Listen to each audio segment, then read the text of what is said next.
Let's see if the chat works once you hit record. Oh, yeah, there it goes. We're good. We're good? All right. Who's going to do the intro? What? We got to do the intro every single time? Because hold on before you start. Hello, everybody, and welcome to the Ramblecast. False starts. Well, Matt says we have every TV show, they all have to start with some kind of intro so they know what they're listening to. Sometimes you want to go where everybody cuts off Nick. Boom, boom, Boom, boom, boom. And then Matt has a terrible list. Boom, boom, boom. Then we're going to talk about Jack is old and Skypex not from Boston. And sometimes you want to go where everybody knows your name. Norm. Wow, that was really good. It was like an alternate nice. version. Thank you. Back in my fraternity days. But why do we have to have that? Who the fuck knows? Back in my fraternity days, we were the only fraternity that owned our frat house and owned a bar on campus. And we had this thing called it was an event every year where like all the sororities and fraternities, like they joined together and made fun of each other. It was just a fun event. And that was the only time I ever died laughing was that someone made fun of my fraternity with the Cheers theme. It was like, because like the only people who hung out there was just us. But you can't make fun of people now, though. Yeah, and it's true. They actually got rid of it because, like, apparently people got offended. It's like that's the whole point. See? But it was like where everybody knows your name and the freshmen don't think you're lame. It was really good. I'm on season 10 of Cheers, my rewatch. How many is there? There's 11. Oh, that one definitely goes to 11. I skipped the first 5, but I'm gonna go back and watch those. I think that was going to be my question. It was like, what's it like watching them back to back to back? Is there like a big shift from Diane to Kirstie Alley, or can you tell? To me, the Technicolor in the first few seasons is really different when you could tell the shift in the way they shot it. Well, I've watched some of the first 4 or 5 from season 1, and Cliff wasn't really a big character then. He was just he was just a guy, and then he became a main character, and then of course you had Coach instead of Woody. Oh, Coach! Yeah, you always forget about Coach. Coach, I love the Coach episodes. Yeah. The Janie thinks, Jack, that you have mood lighting because you're just basically in the witness protection program right now. Oh, maybe I am. Yeah. Maybe I am. And JP said, Matt's here? I must be watching a live broadcast. Well, Matt said he has a top 10 list. No, it's for the broadcast now. Oh, okay. Yeah. That didn't surprise me. No, that's what I thought. I was shocked when you said it. I figured you made the mistake of realizing you were in the wrong chat. Yeah, I was on the wrong chat. I do that all the time. So I did bring my list of crazy notes. Hopefully it makes sense. And one of us last. I'm hoping it doesn't make sense. It's better that way. So what's been up with everyone since we last talked last week? Well, big moves here. Big moves. Big moves. I no longer work in Providence. Really? Dun dun dun. Where do you work now? Hartford, Dedham, Massachusetts. Where is that at? It is just outside of Boston. Dedham is a suburb. I would say probably 15 miles southwest of Boston. Nice. I see you have a JFK shirt on. Oh yes, I do. Yeah. This is my my JFK summer. Oh, so that's before November 22nd, 1963, right? It is. yeah, it'd be it had holes in it if it was that. Yeah, it'd be a very religious shirt, if you know what I'm saying. The holes weren't in the shirt. Very holy. What shirt you think would sell better? That one or one that after, if you had? Well, seeing as I bought this one, I would say this one. Do they offer the other one? That's what I'm saying. I don't know. I think it that's something for crazy to figure out. Too soon? Is it too soon? I mean, it's been 54 years, right? I think it's always too soon to open a show. It's been 64 years. I mean, this isn't After Dark. It can't be 64 years. I'm only 55, and I was born in 62. Guess we can go that dark. You with the big math. I was told there'd be no math in this podcast. Yes. I was told to be no math. You questioned my math yesterday. Oh, yes, right. At first, I was like, "What the fuck is he talking about?" I go, "Oh, I put equal instead of a little dot, a little dash." Yeah, but I had to. It was like 3 a.m, 4 a.m. To you. I gotta turn that light off. I'll be right back. Priest is in the chat here. He points out that yesterday was RFK's 50th. So. Okay, so Jack. Oh wait, 55 this November. So yesterday would have been his 50th birthday. Right. Really? No, it's 50th anniversary of the shooting. Oh, gotcha. No, it can't be the 50th anniversary of the shooting. 55 will be 55 of JFK's will be this November. Right. RFK's 50th was yesterday. Yes, that's I see what you're doing there. Wasn't it today? No, yesterday. RFK. And is today? Is it today or yesterday? D-Day. Are you commenting on this, Jay? Actually, Jay. No, that's Jack. He's just Okay. fucking with me. Oh, something happened to my video, apparently. So there I am again. Yeah, there you are. I thought you left for another podcast. No, D-Day was yesterday, June 6th. Mm-hmm. Today's June 6th. Today. Is today June 6th? Well, what the fuck do I know? I never know when you don't work, you never know what day it is. I don't. Summertime. Yeah, I don't write. I don't put dates out. Nothing. It was revenge for when the Germans bombed Pearl Harbor. That's right. It's Animal House reference. And I got it because Matt was looking at this. I don't get that. I'm still working on my list. I'm looking this over and thinking. Matt only watches movies like The Notebook. Hey, I just watched that movie of yours, Ragnarok. Randor. Actually, it's now on Netflix, so I had an opportunity to catch it. I watched it last week for the second time, and I like it, but like the first few minutes of it to me, they were trying to make it too much like Guardians of the Galaxy. I felt it's a bit too hokey. It's a bit too heavy-handed. It really like the synergy and the humor I think happens later with Hulk and those scenes. Like that's what I really enjoyed the most. So, and towards the end, but there was a moment where it lulled at the end where I was like, why don't you just go get him? Oh, now you've lost your eye, so now you can. Hey, spoiler! Now, I heard a really interesting theory. Has everyone seen Infinity Wars by now? I have not. I have not seen Infinity Wars. I'm behind. Well, which one is that? Because I've seen this one's in theaters right now. Infinity War, the most recent. Nah, I haven't seen it. Dork Wars. Dork Wars. There's going to be a 2-part to it too. So of course. So Infinite Dork Wars. Yeah. So nice. Well, never mind. I won't say my theory. Who cares? Go for it. Yeah. Okay. So I'll forget about it anyway. You know how in the beginning, you know how it ends with Ragnarok, Chris. How they're on the ship. I almost said Randork. You know how they're on the ship, but you have Valkyrie, the Hulk, Thor, and Loki. But and it picks up right there. But you don't see Valkyrie at all, so you know she left. Isn't that a Tom Cruise movie? It is. Okay, that was a good movie, by the way. It is. It's a very good movie. It's based on a true story. My good friend Tom Cruise. I can come back now. No, we're not. Oh, no. Okay. More Infinity Wars. Okay. We'll be back about an hour. Well, it's just okay. What if Bruce Banner / the Hulk is not in Infinity War at all?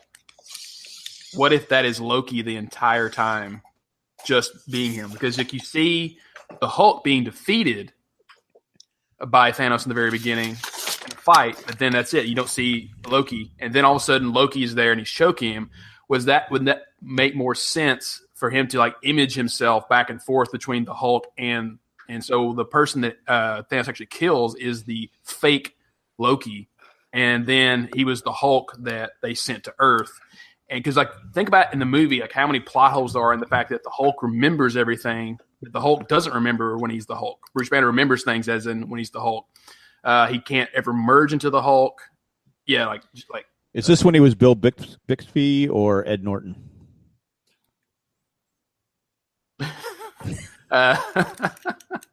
I don't know. It's just a theory. I don't know. It's a very interesting theory, and I like it. However, the only reason I don't think it's true is that throughout the entire Marvel Cinematic Universe, there's never been a theme of plot twists like that. Like, there's never been any writing like that. It's like a big, crazy twist reveal. But they've already... So to add one in this late in the game, I don't know. It just doesn't seem like it's... Would it be too confusing for the... No, I mean, but you've already seen it, especially at the very end of Thor 2 and Ragnarok, where Loki was already impersonating his dad and fooled everybody. It would make sense for him. But you look at, like, how comfortable Loki already knew Doctor Strange. Like, everything lines up with that theory if you watch it again. Yeah, I mean, Loki did do that with his dad, but it wasn't like a long con, right? So I mean, this is like that you're talking the span of an entire movie, of the writers pulling some type of trick. Maybe that'd be kind of cool, man. You're in Los Angeles. You're so close to Hollywood, Nick. Just tap someone on the street, be like, "Hey, what's up?" Yeah. Just march on over. Just say, what studio is it at? Paramount? Probably. Just walk right in. Yeah. Cliff used to live right next to it, actually. Paramount. Well, then you have an in. Cliff's in the inner circle. Jay makes a point in the chat. Actually, he said that he did it for 4 years in the MCU timeline. Jay who? He who should not be named. Oh, he's actually in the chat? Looks like it. I don't think it is. I think it's Jack. That's not me. No, it's Jay. Jay is white. The reason why I know it's not Jack is Jack would never type the following words in an MCU timeline. But Loki did that with his dad. Jay, if you're in the chat, why don't you just join the call? I don't want a podcast. Is it because Matt's here and he's Jay number 2? I can leave at any time. Actually, I think Matt's moved up to J number 1. But what are we gonna do when Matt leaves us for good? When he goes over to another podcast? I mean, what are we gonna do? He's actually being. It seems like he's being groomed. It does. I mean, they're definitely recruiting him. Okay. Now, look. I know there's some conspiracy theories out there. I am not joining the broadcast at all. They're just nice to me. Okay, and I can be nice to them. Believe me. If I joined the broadcast, knock that podcast right out. Best podcast ever. Well, anyway, those that are most assured of themselves have a lot to prove. So you can put that on a T-shirt, by the way. Okay, I'm writing that down right now. That must be like really blowing up right now because I keep seeing T-shirts nonstop just being pitched at me that are kind of like what you're doing, Jack. Just like they're just catchphrases on a T-shirt. Yeah, that's what I've gone. That's been my niche now. I just go straight to the catchphrase, just to different things. My latest one is let's just go straight to the friend zone. So I figured that would be a popular. I figured that'd be a popular one. Well, I checked. There's nothing on Amazon merch that says that, so I went and said, "I'll do it." There's one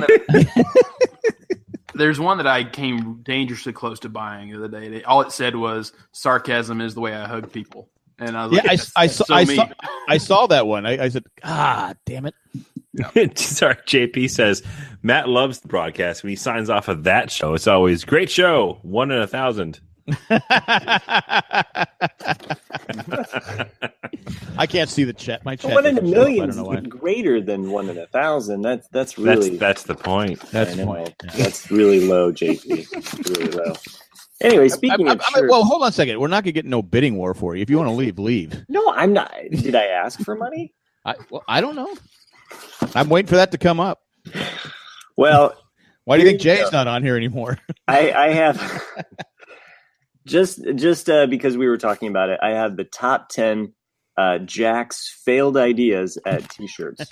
there's more than 10. Yes. Are we getting straight to it? Straight to the top 10 of is that 10? Is that top 10 this week? Or? Yeah, that's not top 10. Well, okay. to be fair, I went from I could only do 10 shirts on Amazon merch to 25, and then boom, I went to I have to I literally have now come up with 100 ideas now. So Jack, tell us. We need a live update. How's the Tweet Pink campaign going for you? Nothing. I got a few likes, but that was it. Oh, I can't do it on Amazon merch. We have to trend it. So I had to put it on. I had to put it on T. It is actually its own trending thing. Tweet Pink. It has to do with breast cancer. Amazon merch. Yeah. Amazon merch is really strict on what they do. So I mean, I can't put anything that. Well, it's funny. I put something that has the word Facebook right in it, but tweet they rejected. I think I'm going to have to change to some of these top 10 ideas now. Oh, here's the main one. Okay, yeah. I usually start off with a couple, and then I try to decipher. All right, I'm going to write these down because I need like another 45. Wait, are we getting into a top 10 list this early in the show? I just thought, why not? We're already talking about T-shirt ideas. I'm down. Let's go for it. And by the way, Jack, we're recording this live, so you can always rewind and listen to it. Yeah, I don't want to do that. Okay, it's too much trouble. No, I'd rather just write it down. Yes. I rewind it, but then I go to the beginning. I go, why do they do that stupid intro? I don't get it. Our intro was great. I don't understand why we have to have an intro every week. Well, you sound like my wife when we do the Dancing with the Stars. Or she goes, "Why do we have to give our names each week?" I go, "Because that's what you do." I don't give your name. I don't care. I feel like I should have made more of these shirts about Cindy, because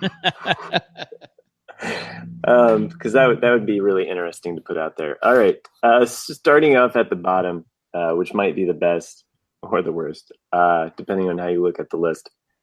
I'm thinking, because you like to do really large images, just a really large image of a hand and a slogan that says, "Someone's going to get slapped."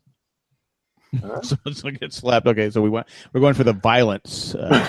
This is just a suggestion. You could also just break that down into one phrase, which is slappy.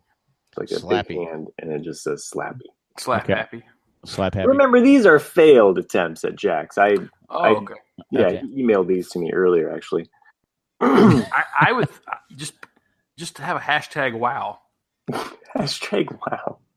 I think that's been done. There's a whole song about it. Yeah. All right, number 9. You got to picture this though. Okay. I'm still trying to get by the violent one. It doesn't have to be violent. It depends on how you use your, as Jay puts it, Comic Sans font. If you want that slappy so you put a happy font, then slapping someone across the face is happy. Hey, these are failed. Okay, I didn't. Maybe you're trying to wake them up. Maybe they passed out or something. I think this next one is really, you were trying to aim for the moms in the group, because it's just or any parent. Okay, because I'm not trying to exclude dads. We've all been there. It's just Father's Day is coming up soon. It is, and this would be a perfect gift for that father that's too tired to care. Just 4 blueberries, 2 raisins, and 1 Cheerio. That's it. Just an image of that. All right, 4 raisins, 2 could be blueberries. In the lower bottom. It could be in the corner pocket. And a 1 Cheerio. 1 Cheerio. Yeah, it's got to just be some random shit. Yeah. By the way, this is After Dark. We get to cuss. No explanation. No explanation. You don't need. Just let it percolate. Just let it percolate. It says comma hashtag Super Bowl. I'm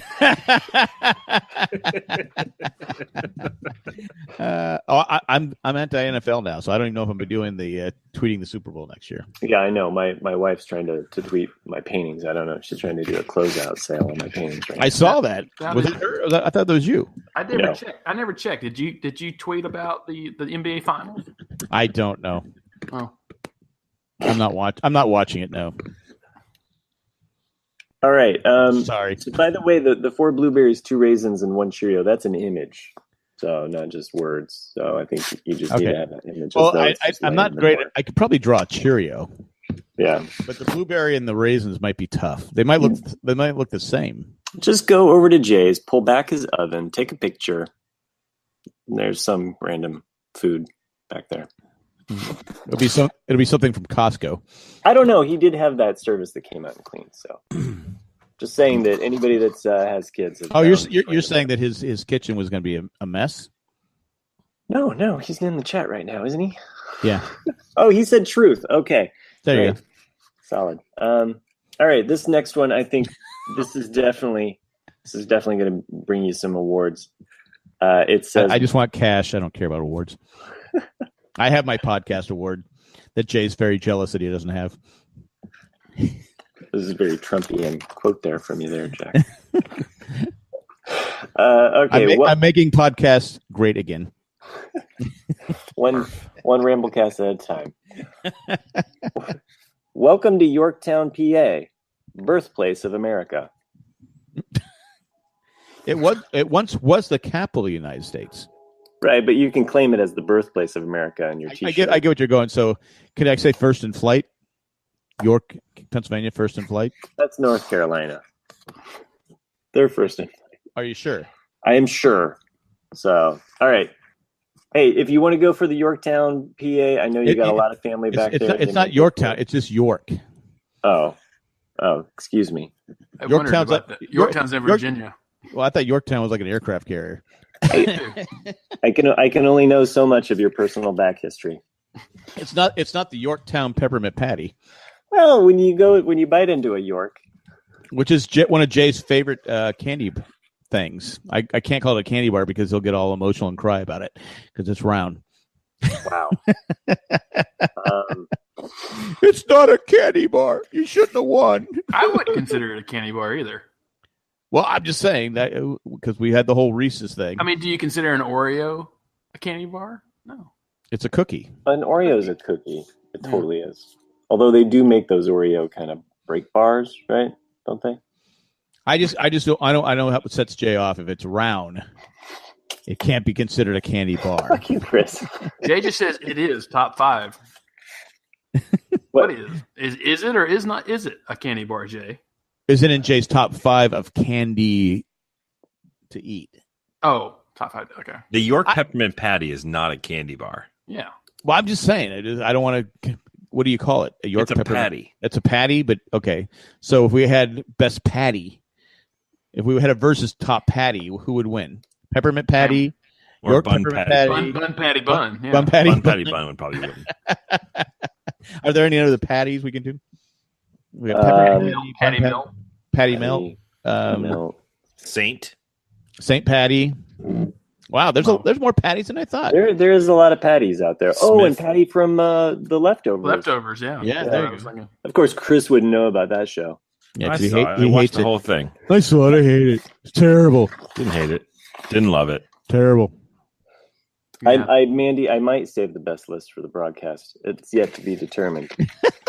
Remember, these are Jack's failed T-shirt attempts. Okay, it takes the pressure off. Actually, some of these are pretty good. Oh, okay. Well, you're gonna crush it with this next one. All right, can't wait. So this is really easy, even with your photo ability. You just take a picture of a crushed can. Okay. Mm-hmm. Okay. Any kind of can. Any kind of can will do. Beer would be preferable for this. Okay. Hashtag Super Bowl. What does the hashtag Super Bowl have to do with it? This is Jack's tweets on shirts. You know what? I'm typing it in the chat. I'm gonna see if Amazon will let me make that shirt. Hashtag Super Bowl. You're taking all my good ideas now. Hashtag Yorktown Super Bowl. Well, hey, look, I messed up on the Yorktown. It's not my fault that I know your entire history. I should have remembered that it was York. You should have, but that's okay. Yeah, like Michael York. I'm sure you know where all the people the broadcast were born at. Oh, man. I'm never going to live down this broadcasting thing, am I? All right. Crushed can. Right? I forgot. We're on crushed can still. Crushed can. Picture a crushed can. And then below it, you have this slogan. And I've put it in the chat right there. It is College to Chun. Yeah, like college tuition. Exactly. So it's good. It's a thinker, right? Okay, all right. I got you. Misspelled college tuition. Okay. On a beer budget. On a beer budget. Crushed beer can. Okay. All right, so misspell college. Misspell college and tuition, too. And tuition. Got it. All right. Next one. You should put the Ramblecast phone number up there the way you texted last night with the equals. Call anytime. Well, it took me a second, too, and I saw the I go, what is the phone number? I go, wait, she had 209. I go, it's 309. 0311. Call anytime. She was dialing 385-209-0311. I don't know who she was calling, but they probably weren't happy at 2:00 in the morning. Thank you for calling the Love Line. I got to talk about Westworld. Someone answers. I don't watch Westworld. Yeah, Westworld. We all like Westworld. That's shirt idea number 7. Westworld. Yeah, Westworld. Yeah, Westworld. Yeah. Hashtag Westworld. Well, it's better than this other idea which I had, which was an image of grain elevators and a sunset, and it just says evening. And by the way, evening is spelled like this for anyone that is. Well, I'm not in the chat, so wondering. I can't see it. So, I thought you were going to show like a farm and say I love San Diego or something. I did have a couple San Diego ideas on here. I thought they were kind of low hanging. There are farms in San Diego, pot farms. Pot farms. We have avocado. Avocados are big in San Diego. Yes, they are. So there you go. Pot and avocado, I think, is what the two best things that grow it. And fish tacos. Really fish don't know tacos. That place. Anyway, back to this list. Well, because I don't have any money, so I have to. Okay, it's a picture. I know it's. You're gonna have to do some digging around for this one. Two kittens with flowers. With flowers. It's important that they have flowers, I think. A thought bubble coming from one of the kittens says, "Spanos sucks." It's like now you can make the other cat say whatever you want or nothing at all. I did have a Spanos sucks, and Amazon merch said no, I couldn't do that. But I think with the kittens and the flowers, they're not going to know. Alternate shirt idea for same image. I love my Padres. Oh. Hey, did you guys see that fan, that girl that caught the beer? I did, yeah. I posted on Patreon page. She caught the beer. She got the ball with her beer, a foul ball behind home plate. She caught it, and then downed the beer with the ball. She had to do that. Yeah, she had. Well, like I said, the beer was probably $15. There's no way. I mean, I'm glad I got. I mean, everyone just gets happy. Have you guys all got a foul ball at a baseball game? No. I got a batting practice ball. Batting practice doesn't count. I think Ralph actually caught it on top of the green monster. Yeah, but batting practice doesn't count. Now, you don't actually see the ball go into the cup. It happens so fast. I'm sure it really happened, but that was just kind of. So you're thinking you're saying that this, because people in San Diego don't lie. So you're saying she put the ball in the cup. Well, I mean, there wasn't a whole lot of displaced beer, so she was either a champ at like pre-drinking. I would think, yeah, exactly. That's what I was thinking. I would think the velocity of the ball coming down would either bust the cup or project enough beer out to where she'd be soaked. Well, maybe the beer the ball acted as a cork, and when it hit the cup, it kind of just locked the beer. Knocked it out of anyone's hand. Yeah. So now we're saying the woman is lying. I'm saying it's fake publicity for the shitty Padres. Hey, they're only 5 games back in your division. Yeah, I'm just saying. Broken clocks right twice a day. There you go. That's how I feel about my lists. Yeah, it was a cool thing. I mean, I was like, oh, that's pretty neat. Well, we don't have Trevor Hoffman anymore. Hell's Bells. What else do they have in San Diego? What do they have? I mean, it's a beautiful stadium, but no, I've gotten 2 foul balls from an actual when the game was in play, not batting. I mean, I have hundreds of batting practice balls. Big deal. Sorry, I hate to rain on your parade there, Chris, but that's cool. I got to go to a baseball game. One I actually got because I was in someone else's seat. And I actually had a beer in one hand. At least my team can hit and play. Yeah, that's okay. But I had a beer in one hand. It bounced. I caught it in the other hand. The lady goes, you're sitting in our seats. You caught my foul ball. I go, hey, thanks. So I didn't give her the ball. And the other one just landed in my lap. I was sitting down the first base line. So nothing big, but at least they were regular game action balls. I don't think I've been to enough games, actually. There were strikes, Jack. Strikes? I still have it. Like, I love it, how big game tickets have gotten in the last 10 years. Because, every concert ticket and game ticket I have now, they're always, this big now. The size of your wallet. Because people save them to collect them. I do too. But, like my Cardinals tickets I have from 91 and 92, 93, they're like the size of your thumb. Like, they're nothing. And then I've got one from the Rangers when Nolan Ryan was playing for them. And, it's maybe just slightly smaller than a credit card. Yeah, but now it's like people collect them. Yeah. Because I have when the Clippers were in San Diego, they're like little, those little tickets you get for like a raffle. It's like they give you one ticket. Sure. That's the size of the tickets for the Clipper games. Wow. So Amy in the chat was just mentioning there's a trial in Boston right now for a girl that was hit by a foul ball. She's suing for $8.5 million. That'll get thrown out. So, comparative story. A girl that I went to school with many moons ago. I played rugby in college, and she was in the women's rugby team. And she got hit with a broken bat. Trot Nixon, one of my favorite Red Sox players of all time, broke his bat in a foul ball.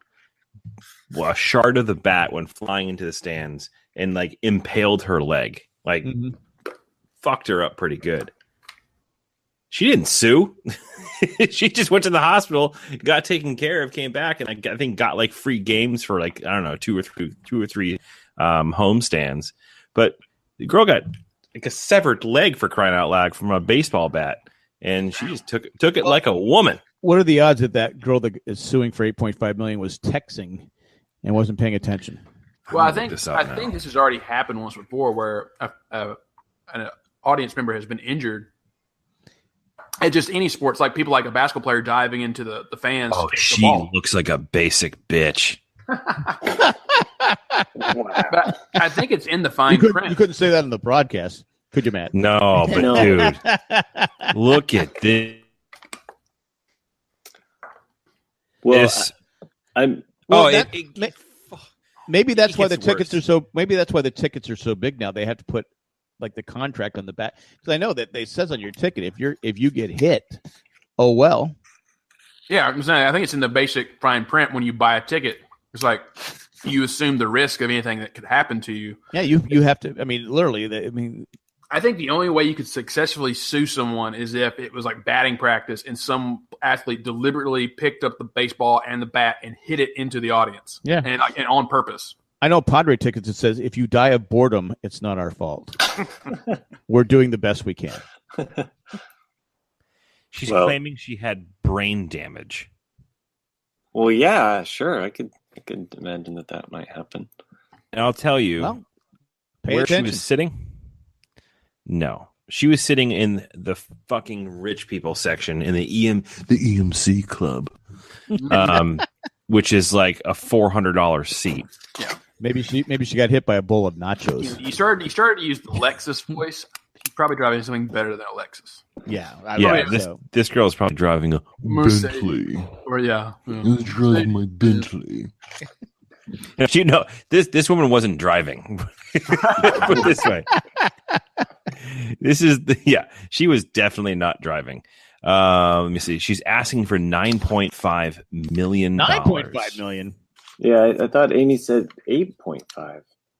Well, Amy was wrong, I guess. It's 9.5. Yeah, unless, like I said, unless someone picked up the ball and threw it at her, I don't think she should get a dime. That's just I haven't even heard the case, but you go there knowing there's a risk involved. I'm not touching this story with a 10-foot bat.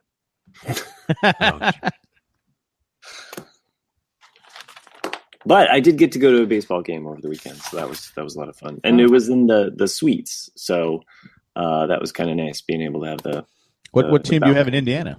Indianapolis Indians, the minor league team. So they're still called. They're still called the Indians. Yep.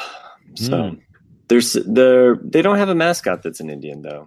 So, and it's actually right across the street from the Eiteljorg, which is a museum of Native American. Now I think you're just flat out making shit up about this lovely state of yours. First in baseball. He's a Hoosier. It has to do with Indiana. So. Oh, not Ohio. Yeah. Okay. So.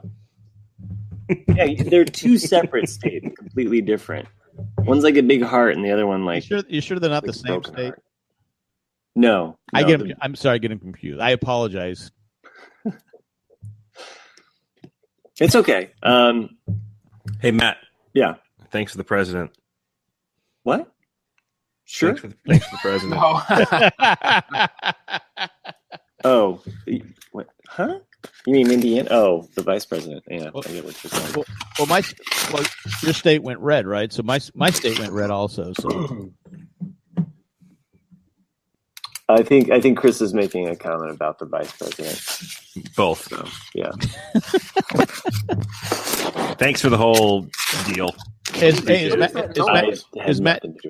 Matt done with his list? No, I was right in the middle of it, but we broke down. So. What is that sound? It's like a paper wrapper. Oh, no, not that. No. Paper wrapper?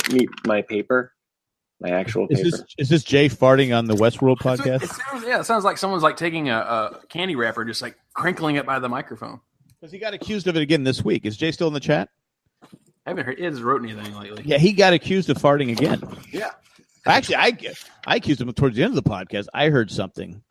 He goes, no, that's my mic. You gotta go, you gotta go. It's just gas. I don't know what the big deal is, but he makes he's definitely not coming on tonight. He makes his mic sound like it's. It clearly wasn't what I heard. He's like, that was the baby. Yeah. It was the baby. All right, Matt. All right, so there he is. He is here. Jay, continue. Okay, so next step. Again, this might take some work on your part, but it's the word. Wait, hey, I've already done the work. What number is this? I think we're on number 4 technically, because don't you number them? Westworld was 1. Well, why don't you number them? Then you know. I did, but we kind of made some stuff up on the fly, and then. Oh, okay. All right. Then Chris Geraldo with the $9.5 million lawsuit. That might be another thing that you could just have as a T-shirt idea. Hashtag says, 9.5 million. Yeah. I got this T-shirt. Like, I tried to win a $9.5 million lawsuit, and all I got was this lousy T-shirt. If you can get it. Let's just have a baseball hat with a fake baseball on the side of the hat. I really was trying not to touch this subject with a 10-foot bat. All right. It's a silhouette of an electric guitar. Ooh, it sounds like Jack. Totally. Yeah, I'm jamming. And the slogan says, free pickups. Okay. Then on the back, it can also say, and drugs. But anyway, all right. I don't know. You can play around with the drugs part, but free pickups though is the main free pickup. Thing. That's nice. Yeah, electric guitar. Not acoustic. Not acoustic. Nothing played by the Eagles. You could have an acoustic guitar, and then you'd have 2 different varieties to go with this pickups thing. But not an actual pickup. Okay, number 3. I think we're at number 3. It's I'm always a big fan of the handwritten coupon, especially if it's for sex. But this one doesn't say sex, and obviously I was on this idea of free pickups. This just says free me. Free me. Yeah. So am I a prisoner or what? It's kind of wait. Is this your way of telling you to free you from this podcast so you can leave? I think it's like you can take of it what you will. Is it free me? Like you get me for free? Hey, ladies, right? Or is it free me from this prison? Free me. That's the great thing about a slogan. It can mean a lot. I can't do Roger things. Daltrey. Like lock her up means a lot of different things to a lot of different people. Slogans have a lot of meaning behind them. Can't you see that I'm okay? Anyway, I realize that I don't know who that is, but I'm singing it. My T-shirt slogans may not be the best, but I guess I did. Wait, I thought they were my T-shirts. They were yours. You keep taking credit for my bad ideas. Yeah, Matt, what the heck? I get so confused with these papers that I keep rattling around. I was really into you were really into the smashed idea. So smashed burrito, and it says San Diego is for tacos. So actually, that's not a bad one. San Diego's for tacos. San Diego is for tacos. It is, Jack. That's a great one. Yes, it is. It's terrible. But they have to be terrible. You have to get that off the wall idea. All right. Okay. That's that one might get okay. I'm gonna send that one through this week. Okay. Jack, I think you're probably better off just sticking to selling other people's awesome T-shirts. That one hasn't sold at all. Oh, really? That's kind of impressive. That shirt was awesome. Yeah, it was, but I've not made a dime off it. The one with the upside down swoosh that says "Just don't do it." Just don't. He sells tons of them. I go, I don't get it. So anyway. People like that stuff, man. I get it. I don't get it, but I understand it. I can't remember if we're on number 2 or number 1. I don't remember. 2. 2. Number 2. Are we sure? Because I thought that last one was number 2. Okay. I'm craving tacos though. Is that wrong? I had fish tacos for lunch. It was awesome. Really? I haven't had a fish taco in 20 years. Well, this one doesn't have anything to do with fish tacos, and since we're so close to the end, I will finish this off. This one let you finish, Jay. Might be a little controversial. I don't know how you're going to do it. It's more of a visual image, so I don't. I'm still waiting for someone to finish my scramble. Your scramble? Scrambled eggs, the egg thing I sent you. Oh, yeah. I'm sorry. Fuck it now. It doesn't matter. I'm really fast on the quick draw there. Yeah, we know. All right. It's a picture of the White House on fire. Steve Urkel. What do I want to do? Did I do that? Yeah. And Jar Jar Binks. So I'm burning down the White House. Can I go to jail for that? I'm not saying that you're burning down. It's just a T-shirt. You don't get blamed for burning down the house. Exactly, but it's Steve Urkel and Jar Jar Binks. I don't even think you need to put the catchpatchphrase. Why are they together? Just see that and they'll know. I knew that. Right. He was only supposed to be on one episode. I'm not talking about Jar Jar. I'm talking about Urkel. Yeah, I think Jar Jar should have just been on. Better shirt. If you get an image of Donald Trump dressed like Steve Urkel. Ooh. There's some photoshopping. I'd buy it. The orange Urkel. I'd buy that shirt. Runners up. I had. I kind of got stuck with. I'm still stuck on San Diego is for tacos. Well, you probably won't like these other ones. My runners up were mainly because you seen this? You mean my runners up? Yeah, your runners up. Excuse me. Have you seen these luggages? These luggage cases with people's faces on them now? Yes, I have seen them. All right. So I was thinking something like that, except you put your mom's face on a T-shirt. You could put Nick's mom's face on a T-shirt. I'd buy that. Only if she's wearing the mask. And, it might sell more than Kennedy. I got to be careful because Maria Shriver is a close personal friend of mine, so I got to be careful what I say. I got stuck on the face thing. Also, Cam's face on a T-shirt too. No one's ever seen Cam's face. Well, I've seen. Well, the serial killer did post a picture of him saying it was him, so I don't know if it was him or not. Yeah, it's just some kid. Yeah. Anyway, sorry, maybe not the best. I have another good one, but I'll say that for another time. I'm so sorry. You farted too? Didn't This you? just in. This is good enough to. JP Lesser, who is quickly becoming a runner-up for Matt's replacement.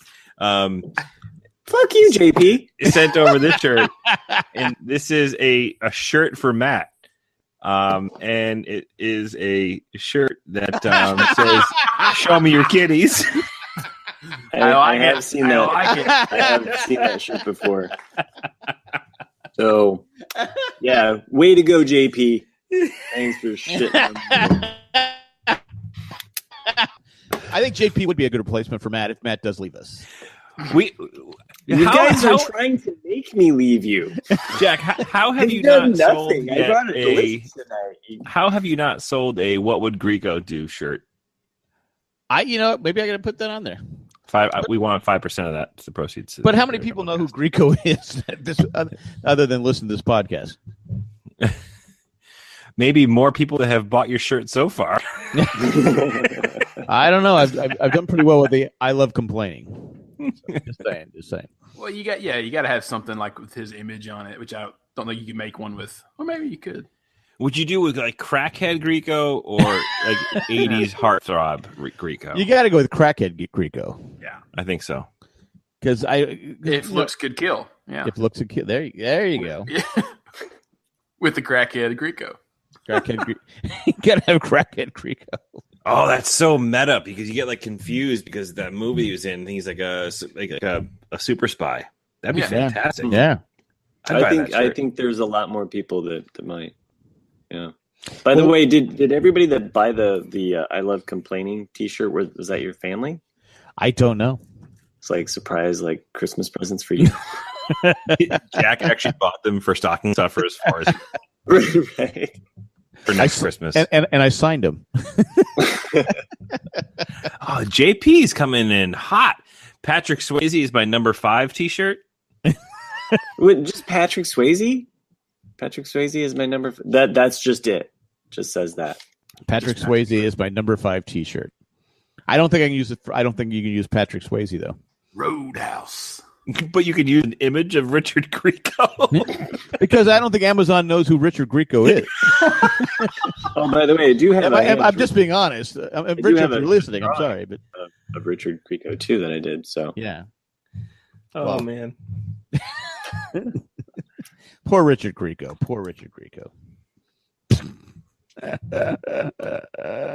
Anyway, is that the list, Matt?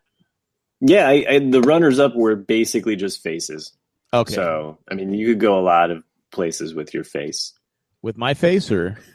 No, just people that we don't know. Yeah, why are people doing they're doing images of themselves I've got on their luggage. On their luggage, yeah. Mm-hmm. I guess so you don't, if you lose your I don't. There's only one. Yeah, you can identify it. It's like, hey, there I am. Yeah, I don't know. But then so can the serial killers. Huh. There's my target. Oh, great. Not only is that my target, I can shove you in your own luggage. Cut you up in little pieces. You'll fit perfectly. What about baggage handlers? I mean, they're going through the bags. They're like, man, this person looks hot. I'm opening up their shit. See what they got. I want to see what he's wearing. Mm-hmm. What if you had? What if we started a Richard Grieco luggage line? You know that guy. Crackhead Richard Grieco luggage. Grieco's crackhead face on every piece of luggage, guaranteed to not be searched. No, it would be or will it be searched? There's drugs in this suitcase. Just put a big pot leaf on it and see what happens. There you go. Maybe I got a T-shirt campaign idea. We can do kill 2 birds with 1 stone to settle the whole Friendzone debate. We could make 2 shirts. One that says the Friendzone is real, and another one says the Friendzone is fake. And then we can just see which shirt sells more. I'm going to write this down because I'm sure that's not out there. Friendzone is real. Yeah, we could take the Twilight Zone image and then just say the Friendzone or something. Oh yeah, could do that. Yeah, I like it. I think it's real, but that's just me. I don't want to upset Matt. Jack, it's not just you, Jack. I don't want to upset Matt because I know it's part of his podcast. But he can't go against the broads. No, because he'll lose his job. Well, I'm just not going to say. Are you battling out with Jay to who's going to be the 4th member of the broadcast? I'm not even clamoring to be on the broadcast. You're awful defensive there. Jay was totally on I don't know about this recent one, but the last one, yeah, like they're talking about turtles, and all of a sudden Jay just appears and talks like 25 minutes about turtles. This is what Jay told me. I was just walking by. Jay doesn't walk anywhere. just saying. All right, here's another T-shirt for you. Rascal. I think Matt is full of this. I think you might be able to sell a lot of it. You should do #Broadacity. Dude, these are gonna win. I'm telling you, these will sell. I could retire. The force is well done at gmail.com. You can make that a T-shirt. See what happens. Matt, the number 2 girl on the broadcast. There you go. Okay. I see where this podcast is going. It's turned Matt. Quickly to shit on Matt. Oh, Mandy? I like Mandy. No. I like Mandy's. Or you could have like I'm going to go a step further. You could have a mashup of the Chinatown and Matt's image on the same T-shirt. You know. Or what, Matt? Do you use a different name on the broadcast? You go by like Patrick Swayze.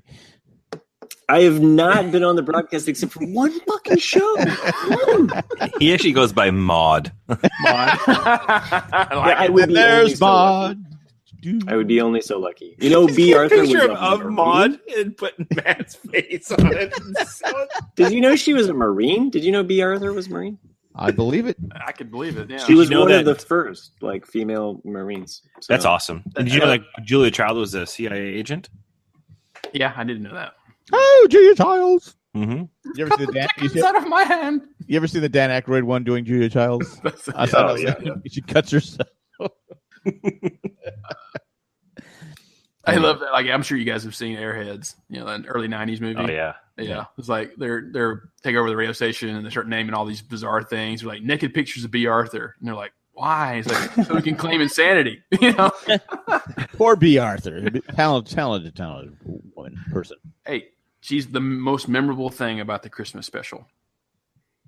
Well, come on, the cartoon. I'm not saying the best. I'm saying she's the most memorable. Okay, yes. That and Chewie's family has pants. Yeah, but her singing is atrocious, by the way. Oh, yeah. Well, everyone is sang horribly in that. Yeah. There's nothing good. But she had 2 hit shows. She had Maude, and she had Golden Girls. And she was also All in the Family.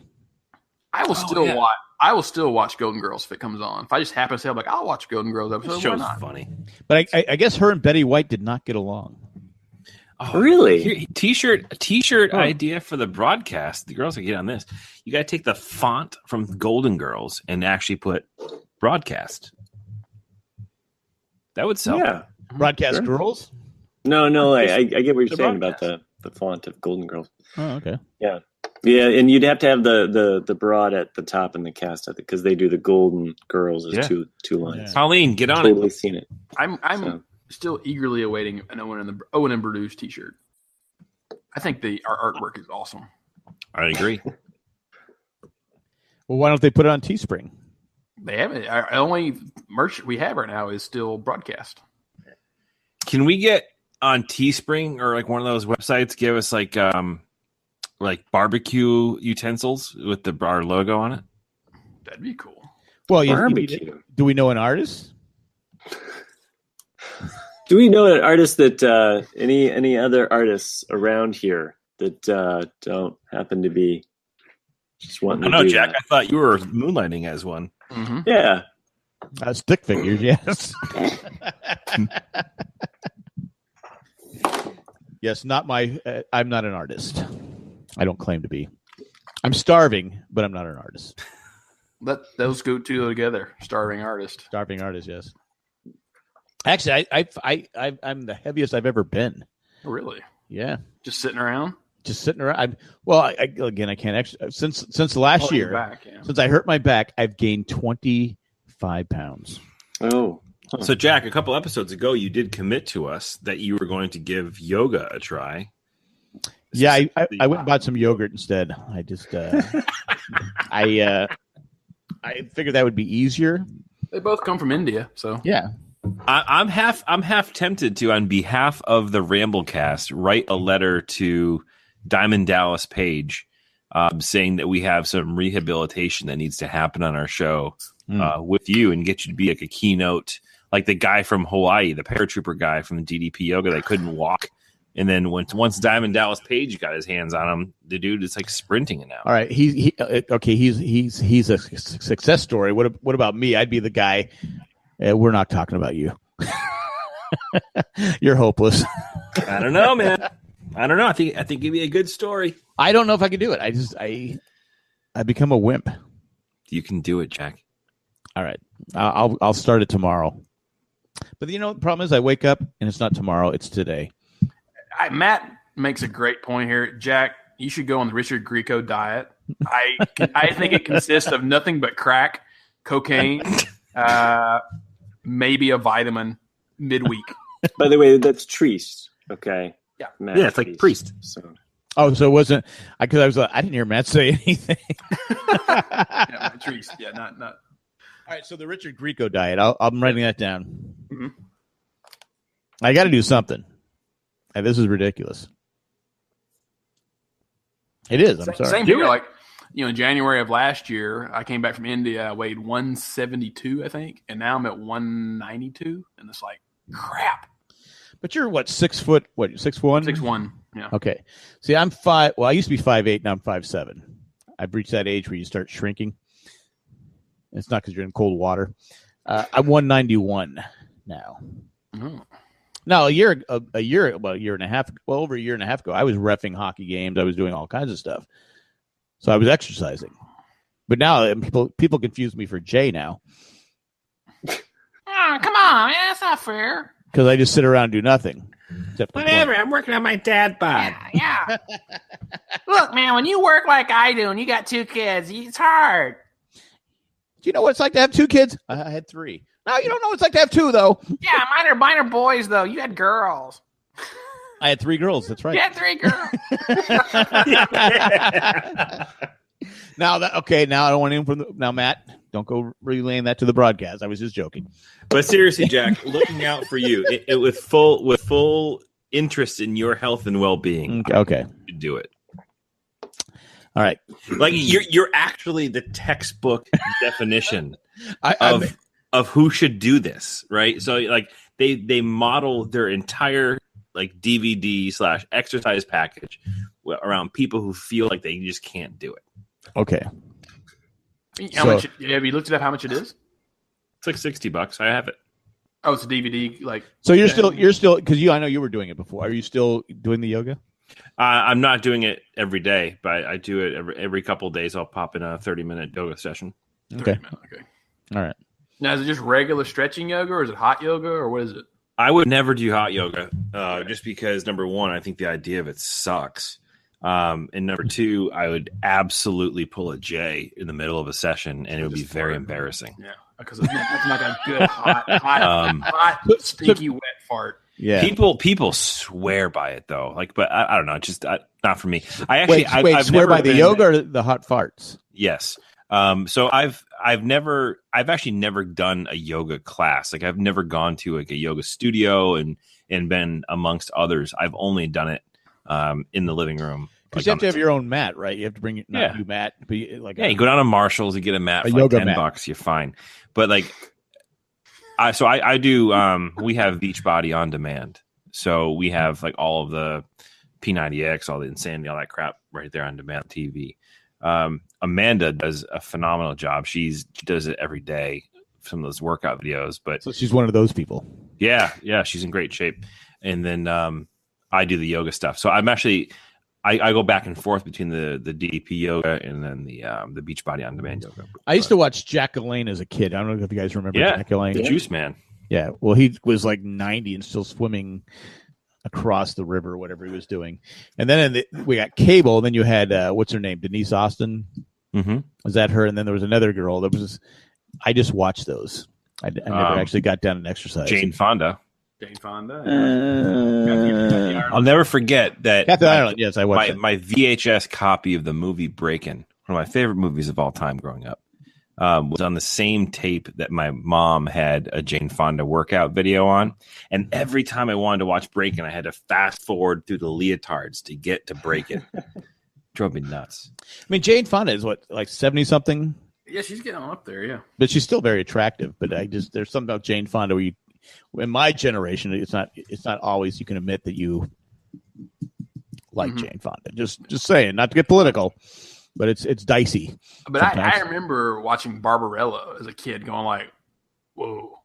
I mean, that was forever ago. I remember like this is the opening credits. She's naked the entire time. And you're like, yeah. Dang, it really peaked with the opening credits, and you're like, "She's not naked the rest of the movie." Wait, you peaked or the movie peaked? Barbarella is a weird movie. It is a weird movie. Yeah, they should have. Why don't they remake it? They should. Who plays the part? Plot. Yeah, well, we don't have to have a plot. Who plays the part of Barbarella? What actress takes the part of Barbarella in the remake? Richard Grieco.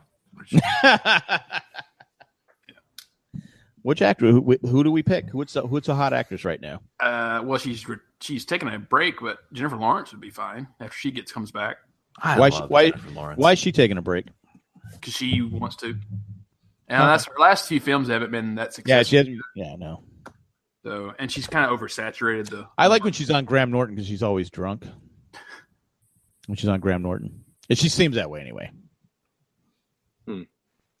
Yeah, I can't think of anybody. I remember like is it unnecessary or necessary reference? Unnecessary, but like Kathy. You were talking about Kathy Ireland. Yes. Kathy Ireland. Oh, I remember that scene. The first time he snaps the ball and you see her legs upside down. And then I remember my dad going like hitting me and like, look at this. Yeah, actually, if Jay's still in the chat, that was one of his Christmas gift he'd always get me every year growing up. Is he'd get me the Kathy Ireland calendar. She was smoking, and it was the only calendar my wife would let me have. She allowed me to look at Kathy Ireland, but that was my only guilt. That was my only guilty pleasure I could have, I guess. So it's really sad too, because this was back when there was no internet. Yeah, no, I know. Yeah. It's true. I remember growing up. It was Kathy Ireland and Cindy Crawford. Those are my I could only have Kathy Ireland. I couldn't have anybody else. And Stephanie Seymour. The model I always liked. Who's from where? Victoria's Secret. No, she's from San Diego. Who cares? I do. I mean, Nikki Taylor was the one I always liked a lot when I was a kid, and I never even realized that she was like 3 or 4 years older than me. I'm like, Jesus, because like she was 19, I was probably 15 or something like that. Like, really? Height, and I'm like, yeah, like, I forget. You can look her up, Chris. Like how old? Okay. Well, Kathy Ireland used to have a very squeaky voice, very high pitched voice, but then she went to voice lessons and became less squeaky. It didn't matter to me. I mean, yeah, she's 5 years older than that. Whoa. Yeah, I mean, but like when she was a supermodel, though, like we were just barely in high school. But like you think at that time, like she's like 20, And, yeah, it's true. But you're like, and nowadays you're like, she's not even hardly older than us at all. How did they get the term supermodel? I mean, someone coined it. I think they have to save a life. So. Well, I've been saved a number of times by supermodels. Just saying. Anyway, I don't get the supermodel thing, but I mean, what if you're just do you feel bad if you're just a model? Oh yeah, if you never make it to super. I was one. That's true. You were. You never made supermodel. You never quite made super status. You never made Grieco status. I think in order to be super, I think it's kind of like a worldwide. Like people need to know you worldwide, right? That makes sense. That makes sense. That does make sense. Yeah. So best supermodel of all time. Who's your favorite supermodel of all time? Cindy Crawford. I'd go Kathy Ireland. I think I would probably go with Cindy Crawford as well, because that's when people say supermodel, that's who I think of. Because I had that poster up on my wall of her in the American flag, the American flag bikini that was like so popular, it's everywhere. And she's drinking a Pepsi. Is it a Pepsi? Yeah. And she's still smoking hot to this day. She really is. Yeah, she really is. And she's like what? She got to be like 60 now, right? I don't think she's 60. No, she's probably Jack's age. Or maybe a little younger. Well, I'm like 90. Matt, you haven't given us your supermodel. He's 52 years old. I don't really want to pick Cindy Crawford. I'm older than Cindy Crawford. Wait, hold on. I'm older than Cindy Crawford? So, I think so. Jeez. Anyway, I didn't want to pick Cindy Crawford along with these other guys. So I'm the only Kathy Ireland. So it's three. So I'm going to pick Tyra Banks just because you guys are clearly, just in a certain mindset where it has to be Kathy Ireland or Cindy Crawford. I'm just going Tyra Banks. I'm not saying it has to be. I'm just saying that was my first choice. Or Patrick Swayze. It could be. It could be Twiggy. Be Twiggy, yeah, that would be a good one too. Now you're deep in. Most people in the chat going Twiggy. Who's Twiggy? All right, favorite Charlie Angels. God, I don't know Smith. who the Charlie's Angels. I'd go with Cheryl. Cheryl Ladd was always my favorite. Even though I had the Farrah Fawcett poster and the Farrah Fawcett T-shirt. Probably Chevy Chase. That was like my. Wasn't he in Charlie's Angels? Is that right? Sure. Okay. Lucy. I think I was gonna say Lucy Liu. I would say either Farrah Fawcett or Lucy Liu. Yeah. Huh. Yeah, that's a good. I did not know that. Like, I read that on one of those random trivia things that pops. How come up, no one went with the smart one? That Bill Murray and her had to be separated on set. They hated each other. They hated each other because he told her like in front of everybody that she couldn't act, so she lost it. I love Bill Murray. Jay used to like Bill Murray. Is he still in the chat? No, you guys were making fun of him. He left a while ago. He got all mad. So. You know what's funny? So I remember growing up as a kid. One of my buddies in my neighborhood, his dad in the garage had the iconic Farrah Fawcett poster, the orange mesh in the garage. And I was like, I remember looking up one day and asking him, "Who is that?" And my buddy's dad said, "Oh, that's my girlfriend." and I had no idea what it was. Like I didn't know, so I'm just a young kid being like, I remember going home to my parents being like, "Chad's dad's got a girlfriend, and she's hot." Does Chad's mom know about that? But yeah, I had no idea. I grew up thinking that Chad's dad was a philanderer, and then I grew up and I finally saw that picture later on. I was like, oh. Well, Farrah Fawcett's son is in all kinds of trouble. Oh, really? He was he attacked someone with a knife, or he robbed someone at knife point, and he blamed his parents because he didn't want to be famous. Because his dad is Ryan O'Neal, and Ryan O'Neal's had all kinds of problems with his kids. Unfortunately, Tatum O'Neal, the other O'Neal, her brother, and now I don't know the kid's names. Farrah Fawcett's son. They all have issues because Ryan O'Neal, I guess, is kind of a jerk. Yeah. But they all met him. Yeah. No, I mean that's just if you ever read anything about him, that's what they were saying. It's like he's a jerk. He's the Mike Love of actors. He's the Mike Love of actors. Now we're bashing Mike Love from the Beach Boys. Everybody knows Mike Love. I think Mike Love's just the yardstick. He's like a gold standard of.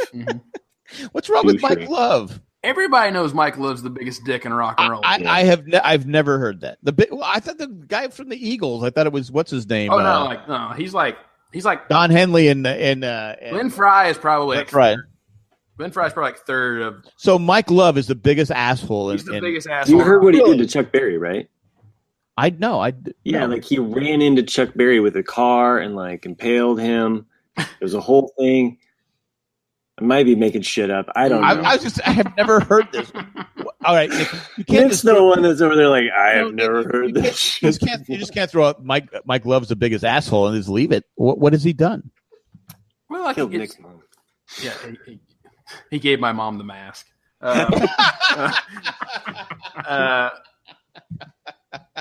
No, it's because he had very little songwriting ability, but he was also the lead singer in the early days. And then when Brian came, there's a lot of stuff like. Did he bring Charles Manson into the group? I don't know. That would be Dennis. Dennis, yeah. All right. JP is saying that he killed Buddy Holly. Mike Love told Buddy Holly to skip the bus and try flying. Yeah, to take the plane, buddy. Mike Love was there that night. He said, maybe, baby, it'll work. He said, Big Bopper, you get on that plane too. Mm-hmm. He said, bye, Miss American Pie. And then he sold that to John McClane. John McClane. He sold it to John McCain. Let's go move out to the coast. Wrote that song. John McClane from San Diego. Yeah. I don't think he's from San Diego, but that's okay. Tacos. So Mike Love is I've never heard that he's an asshole. Yeah. You Like, sound like you could probably Google. You sound like Jay now. Asshole. You could probably Google biggest asshole in rock and roll. Mike Love will probably pop up. Just because he's bald, is that what it is? No, it's because it's just common. Because he shit on everything that Brian did that he wasn't involved in. Basically, when Brian started writing with other people, Mike got jealous because he wasn't going to get songwriting credits, and he wanted to have that Beach Boys sound of like, oh, it's all about girls, and like because he liked getting laid and cheating on his wife. And then he shit on everything. And like it's even like when they got back together in 2012 with the Beach Boys reunion, Mike Love owns the name The Beach Boys. As soon as that tour was over, he kicked out all Brian Wilson and everyone else out of the band again so he could do his own tour and capitalize it and make more money for himself. He's just a dick. Wow, I'm gonna take down my Mike Love poster. I've never heard that. Yeah, he's an asshole. He actually told John Lennon that he was bigger than Jesus, and so that's how that whole thing went down too. It was a rumor. Yeah, he started it all. So, but I think if you put Mike Love's an asshole on a T-shirt, that's probably good too. People would buy it. So it's Mike, not Love. So Mike Love had an interesting quote. As I pull up the article from Rolling Stone, The Ballad of Mike Love, and there is a quote in here that says, according to his detractors, it all started in 1966 in a recording studio with Love expressing his dislike for Brian's work on what became Pet Sounds, one of the greatest albums of all time. Quote unquote, who's going to hear this shit? The ears of a dog? Oh, that's a dig right there. Yep. And then he shit on Smile. Was one of the reasons why Smile didn't get made. Mm-hmm. There's a lot of. All right, I'm because now the Beach Boys are on Channel 4 on Sirius Radio. I'm now boycotting him. No, it's like I love the Beach Boys. I think they're one of the greatest bands of all time. But I just call a spade a spade. Close my eyes. Mike loves a dick. So if you're listening, could you be a guest on the show? We're still waiting for Grieco. Yeah. We couldn't get Grieco on the show. How we can get Mike Love? I do like JP. Mike Love told Damian Lindelof not to answer all the questions on Lost. Mike Love told JFK, "It's a warm day. Keep the roof down." That's how this podcast started. Maria Shriver is one of my close personal friends. We can't say that. I've got him on my. I'm wearing him on my chest. I see that. How did we derail into that? I should probably try and get Maria Shriver on the show. What do you think? Sure. Should try. I mean, they're making Terminator 8. I'm looking for a nanny. Got any good suggestions? Really? Terminator 8? Yeah, they just showed. It was on somewhere on my feed yesterday. They showed the first. We'll ask Arnold which because Lyndall Hamilton's going to be in this one. So, really? Yeah, Lyndall Hamilton. And so they showed the old because they dyed her hair gray and like made her look older for this one because like she's supposed to be like older Sarah Connor. Well, she is old. She is older. Yeah, I know, but you know, in the 25 years since Terminator 2, they're really making her look older. Okay, well, you can probably look it up. You know. So as long as we're talking about movies, I think there is an opportunity to actually talk about San Diego in a really nice light right now. Well, how not only San Diego in not a nice light. Not only did it start filming yesterday, but Val Kilmer is confirmed to be in the cast for the reboot or the sequel of Top Gun. It's good to have Ice. Oh, really, man? Ice back. Now, is that one of the most overacted scenes in the history of when he goes Ice, man? Now, wait, and Tom Cruise is one of my close personal friends, so I got to be careful. Mm-hmm. There is a theory out there, and it makes a lot of sense that actually Iceman is right the entire movie. Tom Cruise is a dick. Tom Cruise, not a dick, but he's a scared, emotional, immature person, and Iceman has him pegged the entire time. Like, you're reckless. I don't think that's a theory. I'm going to go with you on this one, Nick. So if that's true, then within a couple of years, you're dangerous. We should probably see a YouTube Red series called The Volleyball Boys or something like that coming out. That scene is the weirdest scene I think in movie history. One of them. It was like you all of a sudden had this random volleyball scene. That was me pointing to my watch. And then poor Goose is over there with his tank top on. Everyone else is out there like, oh, look at my muscles. You know? Actually, when the original movie came out, I could have been without the shirt. today I'd be Goose. but I'd have to. I wouldn't have to have I'd have tank top. I'd have to have a sweatshirt. I remember watching that as a kid, being like, "Oh man, Goose is that kid that really hates shirts and skins day. He just wants to get picked by the wrong team." Yeah. Because at the end of the day, dude, that was me. Goose died. Yeah. He did. Oh, spoiler! Come on, Matt. Been long enough. People should have seen Top Gun. I saw it so many times in the theater. I'll go see it. Are they Of course, you're gonna see it. Well, Yeah. they don't have Top Gun's not in San Diego anymore. It's a Marine base now. Well, they're filming in San Diego. Are they filming in San Diego? Yeah. All right. Okay. Is Kelly McGinnis going to be in it? Probably. I mean, she hasn't been in a movie in what? No, Forever. she hasn't been in movies forever. I wonder if they're gonna go back to that barbecue joint. Probably. The Top Gun bar, the one next to I don't know if that's still there. I thought it is there. Yeah. Yeah, it's there. Oh, didn't it burn down? I thought it burned down. Yeah. I thought I saw it last year. I went. They probably rebuilt it because They probably you rebuilt kind of have to. Like I went there my first. I like it. Oh, I'm sorry. JP wrote Mike Love killed Goose t-shirt.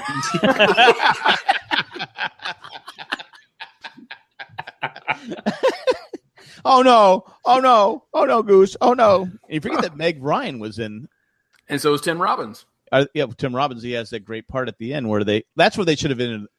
My wife and I fight about this all the time. That's where they should have ended the movie, not going back to where he blows back and plays the stupid Righteous Brothers. Blah blah blah blah blah. You never close your Well, that was for the ladies. They go, yeah, but we beat the Russians. Move on. Yeah, I could see it. But no, going back to Iceman was right. He was right the entire time. Yeah, well, because Tom Cruise, Tom Cruise was like he always has daddy issues in a lot of his movies, right? Like Clint Eastwood has to be the guy that he has to have that one guy that's an asshole. Every movie, except for Postcards on the whatever, Mailman Rings Twice, whatever that movie he did with Meryl Streep that nobody. The Postcards of Bridges of Madison County. That's I figured you watched it, Matt. But I was like, that was a total setup. A total fucking setup. Oh yeah, I don't know whether this one movie was Meryl Streep. Maybe the broadcaster over here probably. This week on the broadcast, we're going to go through our top 5 favorite movies. Number 5, Bridges over Madison County. Oh, I love that movie. Clint Eastwood. Guys, I saw that in the theater when it first came out. It was a tearjerker then. It's a tearjerker now. I was in the friend zone when I went to the theater to see it. Fuck you. I was dating my girlfriend at the time, who I happened. You told me he wants to just stay friends. He went from the danger zone to the friend zone. That's a t-shirt from the danger zone to the friend zone.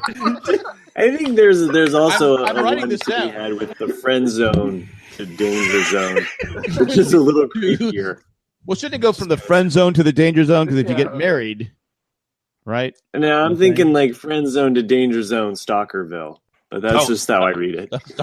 Another Top Gun update. So Kenny Loggins, I heard, is actually remaking Danger Zone as well. What? How can you remake Danger Zone? I used to love that song, but now that I listen to it all the time, he just keeps saying the same thing over. Yeah, he just keeps saying the same thing over and over again. It's so weird. Like if you look at Kenny Loggins' career of you go from. I heard he's an asshole. Well, I don't know about that. Don't get me started on Kenny.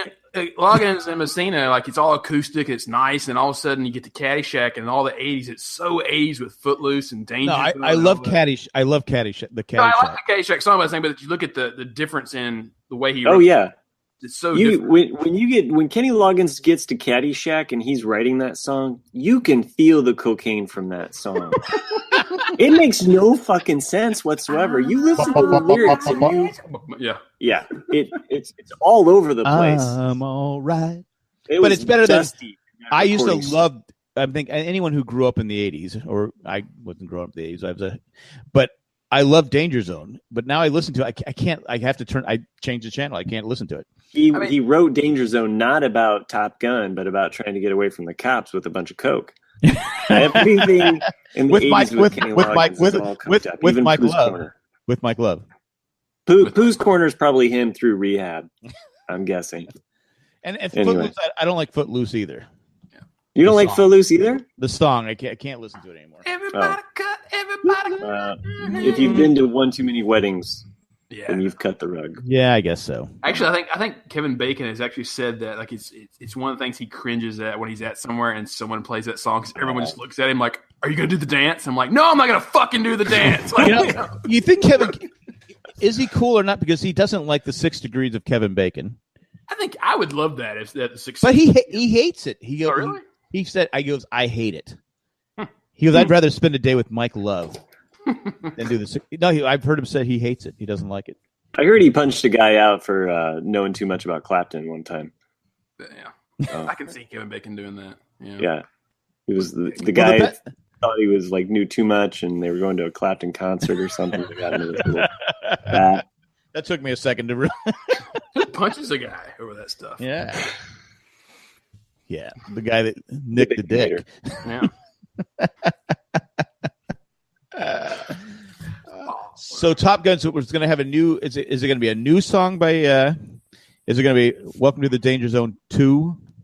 I don't know. I just saw that it was on my Facebook feed that someone posted an article about he's coming back to do a reprise. So it's like Metallica's Unforgiven 2. Yeah, exactly. Cruise is going to be because it's Tom Skerritt coming back. Isn't he dead?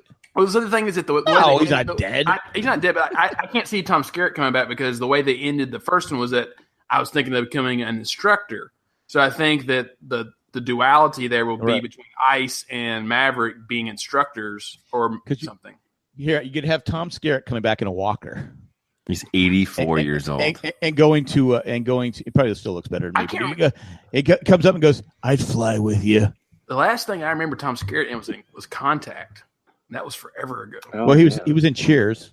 Yeah, but that was forever ago too. But I'm saying like the last movie I remember Tom Skerritt being in, there he had a main role. Said he's 84. Yeah. Holy crap! He's older than Fonda, who apparently Treese pointed out is 80. Huh? Fonda's 80. His death in Alien to this day still gets me every time. Yeah. R.I.P. Is Robbins coming back? Does Tim Robbins come back? I doubt it. No one wants Merlin. You're going to do what? Sorry. He's got to say that. I'm going to bring him in. He's going to fly right by. Wow, Skerritt hasn't done anything like of note. I mean, he's on Law and Order. He was on a couple of like serialized TV shows, but man, he's been out of the scene for a while. Is there a picture of him in the bar? There's got to be a picture of just what was his call sign? What was his call sign in the movie? Viper. He was Viper, yeah. What about Michael Ironside? Oh, he's still acting, so I can see him being in it. Gesture. What about Lou Gossett Jr.? Would he come back for this movie? Yeah. And they make some double Iron Eagle ripoff. Whatever happened to that kid that was in the movie? He was in a couple of things. Was he? Yeah, he grew up to become JP. Yeah, JP and I will talk about old 80s movies that no one has watched since then all the time. I was like, man, you remember The Rescue? Iron Eagle, right? That was Iron Eagle. It was Iron Eagle. They made 3 of them, right? Yeah. Did they make 3 Iron Eagles? I think they did. Whoa. I saw the first one and said, okay, I'm done. JP made another great, because there's 2 Hot Shots, which I love. So I'm just looking a little bit more into the credits for Top Gun. Mm-hmm. And it's, first of all, it's called Top Gun Maverick. Yeah. And the sequel. It's being directed by Joe Kosinski. Okay. All right. He did the Tron Legacy. That was not great. Oh, no. I like Tron Legacy. I did too. I didn't mind it as much. I mean, I can see the criticism. I'm going to read to you his directorial filmography from IMDb. And no, it's not even a top 10 list because it's only 6. Maverick. So in 2010, he did Tron Legacy. He did Oblivion. He did a short called The Dig. Okay, why don't they just have me direct the movie? That's why he's doing it. Because he did Only the Brave, and then get this, he did a video short called Taco Bell, Web of Fries. I don't know. It got me Taco with Bell, fries. San Diego. You know what? The main thing is he's going to take direction just fine from Tom Cruise. and Yeah, right.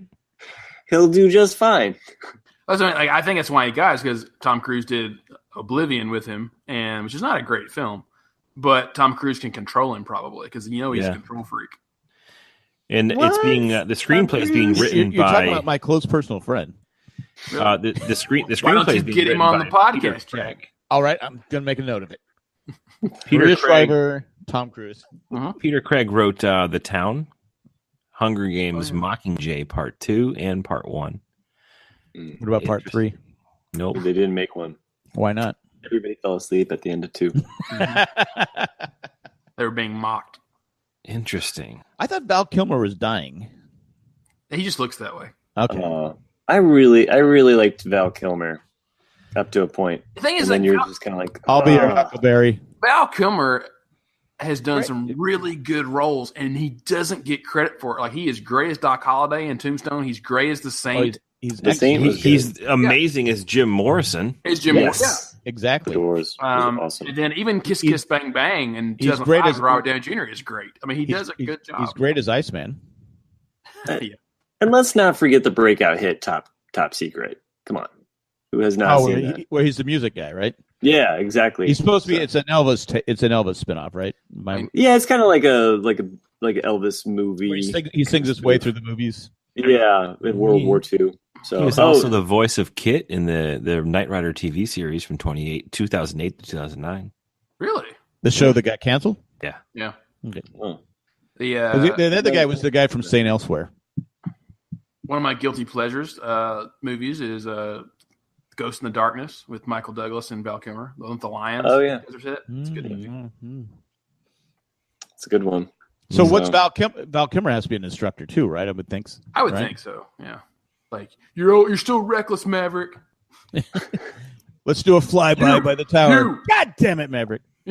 You. God damn that kid. You're still dangerous. I think the reason that his character works so well is that he is so intense. He is so over the top that you believe it. He exudes that alpha confidence. You're right. I am dangerous. Val Kilmer movie. Are you going down a rabbit hole of Val Kilmer movies? I am. I'm trying to think of the movie he was in. Batman Returns. He's definitely like Fat Kilmer. Oh, yeah. Oh, wait, no, not Batman Returns. Batman Begins. No, Batman Forever. It'll be like Mark Hamill and lose 35 pounds and then have Kiss 1 Kiss minute of, Bang Bang. You need to watch Kiss Kiss Bang Bang. That's a great movie. Yeah. With Iron Man. My favorite Val Kilmer is Tombstone, though. Yeah, it's great. I mean, that movie I'll be a Huckleberry. Because there was like 10 Tombstone movies came out that year, right? Well, it's two. Well, the thing is, Costner, and you had the he was white, and that's what I say. It's an interesting story because Kevin Costner was supposed to be, I think, Val Kilmer. I mean, it's supposed to be Doc Holliday in it, but he didn't like the script because he thought it was just too narrowly of a movie of just focusing on the Wyatt brothers, the Earp brothers. I mean, and so he said, "Well, I'm going to make my own version." But he had to wait 6 months for the set and the costumes. Right. Why there's 2 that came out. Well, you had Kurt Russell, America's favorite actor. So. And then, Kurt Russell directed Tombstone as well. But because of, I think it's called the Eastwood rule, where you can't direct and star in the same film if it's not originally contracted that way. So the director is like a ghost name or a fake name. I did not know that. Yeah. Because Russell is excellent in that movie. Yeah. Yeah. You get to see all the best sides of it. Every person I know who sees that movie loves that movie. It's a great movie. Who would hate it? There are people out there. Who hates Kurt Russell? I mean, I know Jay, and then Jay's not here. Yeah. Jay doesn't like Kurt Russell. Because at one point on one of the Ramblecast, I stated that Kurt Russell was he's in the top 10 actors in American history. He's definitely one of the most underrated actors of all time. And Jay said, no way. I said, he's been in acting since because I think he's my age. I don't know if I'd put him might be a little older. I mean, Swayze, yes. Well, you have crappy top 10 lists. So what would we? We'll see which one of my or your ideas is the crap.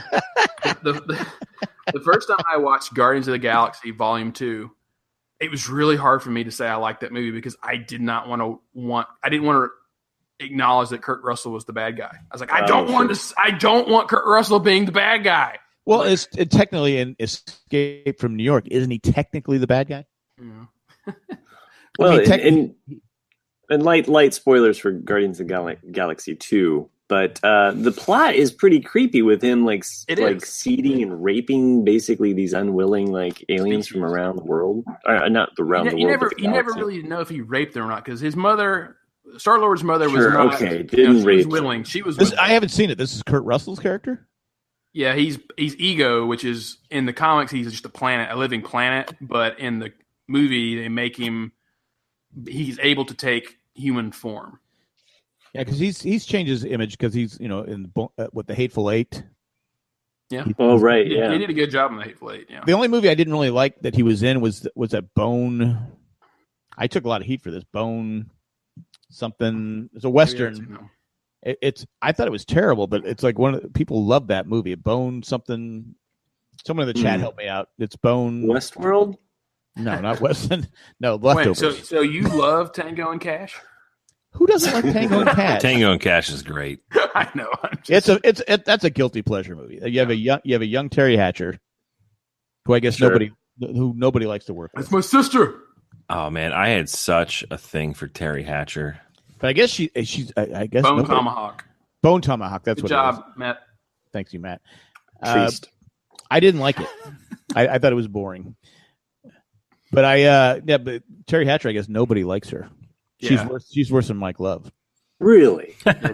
Yeah.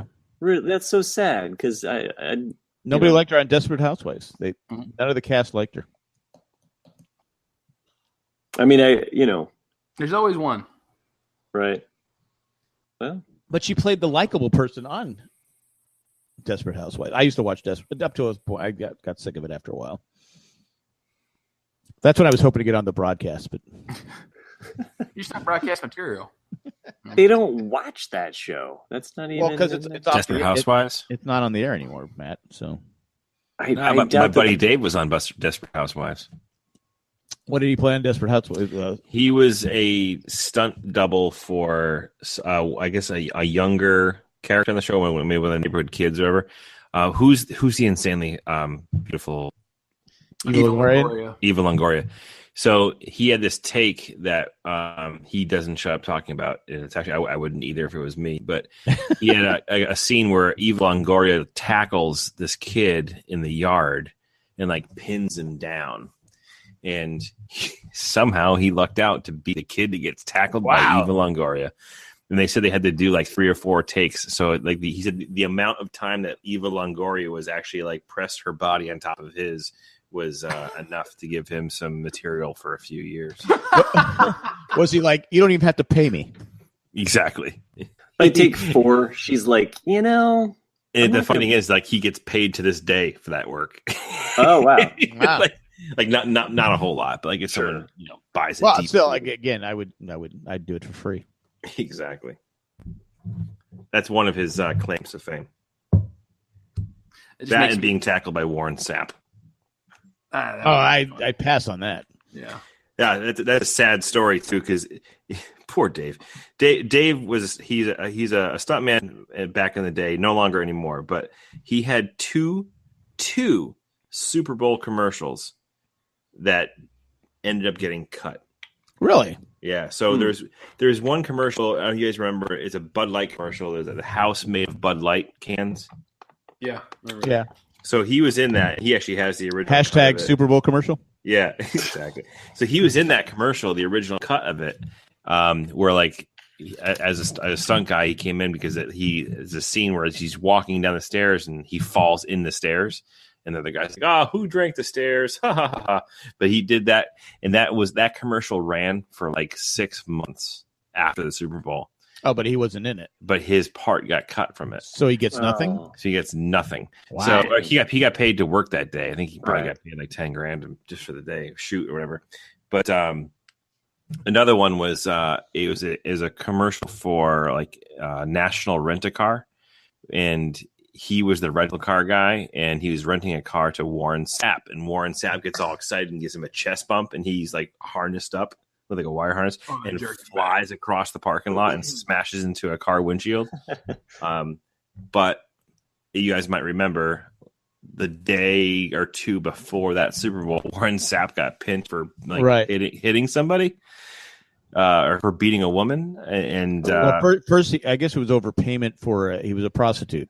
Oh, is that what it was? If I remember correctly, it was a prostitute, and he didn't like the terms of the agreement. Well, regardless, he hit a woman, which it is awful, and National Rent-A-Car as they should have pulled the commercial. So it's like, Dave, just give it up. Sorry. Man. Well, that would suck, though. I mean, it's just like you didn't do anything wrong. I know. So he got paid for the shoot, but then screwed because he would have made so much money off of those two commercials alone.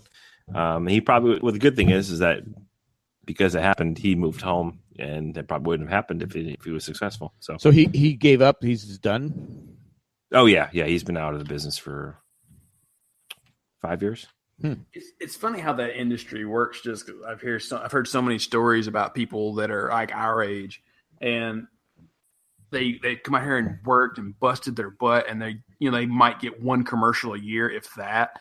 And then there's some guy that was like an ex-football player at UCLA out here who just fit the right shape for some role, and now he's like in every. I think he's in Ballers or something like that. But he doesn't have any lines. He's just in every episode, and he gets paid bank. And it's like, and then now he's taking acting lessons and all that because he's already got a steady IMDb, and it's like, foot in the door, and it's like, and there's so many people out there, it's like, man, screw you. Yeah, well, it's the luck of the draw. I mean, it's all about timing too. It really is. Like he was saying, like he was on the set for Kingdom of the Crystal Skull, and he was on set, and this guy who was supposed to be in the shot was like late or something.